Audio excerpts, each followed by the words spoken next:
है आपका। आप देखना शुरू कर चुके हैं राष्ट्रपथ। आपके साथ मैं हूं अर्चना सिंह।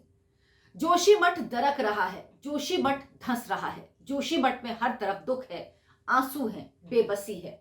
यहाँ के लोग समझ नहीं पा रहे कि जो पहले बड़े बड़े घरों में रहते थे, अब वो अस्थाई टेंट में किस तरह से रहेंगे।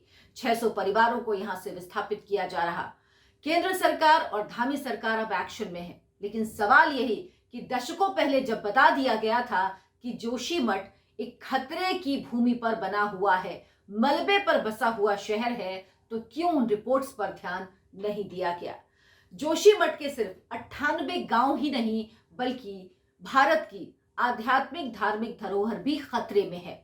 ज्योतिर्मठ, जिसे अब जोशीमठ कहा जाता है, वो भूमि जहां आदि शंकराचार्य ने पहली पीठ ज्योतिर्पीठ की स्थापना की, यहीं पर उन्हें ज्ञान की प्राप्ति हुई। यहां से वो आगे गए और उसके बाद बद्रीनाथ धाम की स्थापना की। इसके बाद भारत के चारों कोनों में पीठों की स्थापना की आदि शंकराचार्य ने।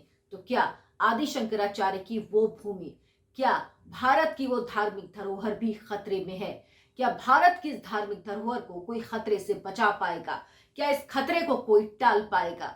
जो काम किया जा रहा है अब, क्या उससे जोशीमठ के लोगों को और भारत की इस भूमि की धार्मिक धरोहर को बचाया जा सकेगा? इन सब सवालों का जवाब आपके लिए लेकर आई हैं मेरी सहयोगी अमृता श्रीवास्तव। अपनी इस कहानी में उन्होंने एक एक बात को बुना है और आपको बताएंगी कि किस तरह से पूरी कोशिश की जा रही है, लेकिन उम्मीद अभी धुंधली ही लग रही है। भय, पीड़ा, मायूसी और आक्रोश, जोशीमठ में हर जगह कुछ ऐसा ही मंजर है। भय इस बात का कि जिस जगह पर सैकड़ों साल से इन लोगों के पुरखे रहते आए हैं, कहीं वो हमेशा के लिए पाताल में न समा जाए। पीड़ा इसलिए कि सब कुछ छूट रहा है। जिस गृहस्थी को तिनका तिनका करके जोड़ने में सालों लगा, उसे यूं इस तरह अपनी आंखों के सामने बिखरता देख रहे, और मायूसी ऐसी कि अब लगने लगा है कि उनके आशियाने को कोई नहीं बचा पाएगा। और इन सब के बीच आक्रोश इसलिए कि उन्हें किस गलती की सजा मिल रही है, एक ऐसी गलती जो उन्होंने की ही नहीं। चारों ओर से बस एक ही आवाज उठ रही है कि विकास की ऐसी योजनाओं को मंजूरी क्यों दी गई जो विनाश का कारण बन गई, जिन्होंने जोशीमठ की नींव अंदर से हिला दी।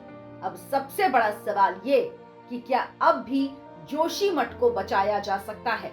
क्या अब भी कोई चमत्कार हो सकता है जिससे जोशीमठ बच सके?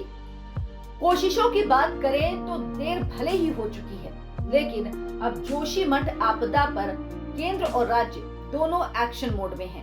वहीं प्रशासन भी भूस्खलन से जानमाल की हानि को बचाने को लेकर मुस्तैद है। एनडीआरएफ की एक टीम और एसडीआरएफ की 4 टीम पहले ही जोशीमठ पहुंच चुकी हैं।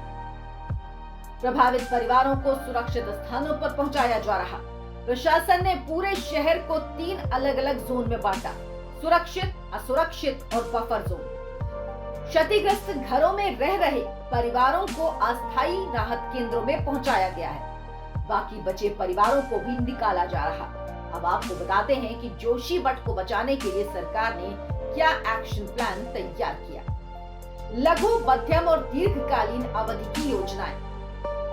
दिल्ली में पीएमओ में उच्च स्तरीय समीक्षा बैठक हुई। बैठक में जानकारी दी गई कि केंद्र सरकार की एजेंसियां और विशेषज्ञ जोशीमठ में हालात से निपटने के लिए लघु, मध्यम और दीर्घकालीन अवधि की योजनाएं तैयार करने में राज्य सरकार की मदद कर रहे। 8 सदस्यीय टीम का गठन और रिपोर्ट तैयार।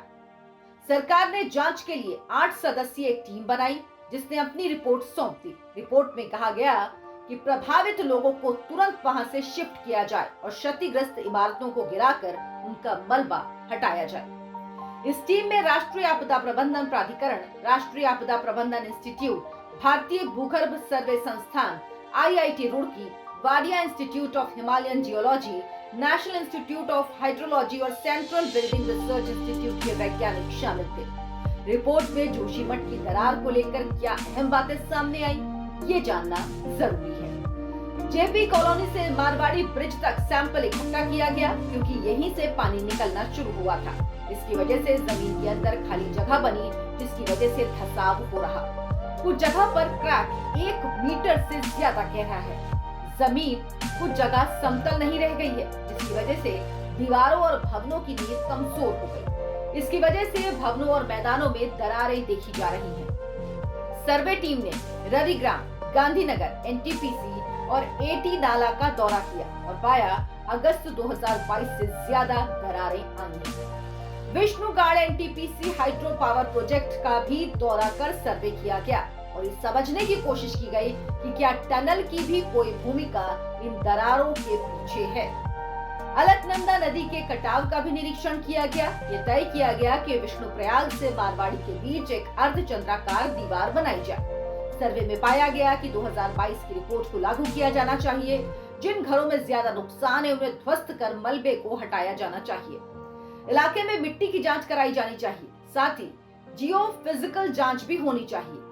भूकंप की भविष्यवाणी की भी तैयारी करनी चाहिए। पानी के बहाव को ऊपर से लेकर नीचे तक जांचा जाना चाहिए। मूवमेंट की रियल टाइम जांच होनी चाहिए।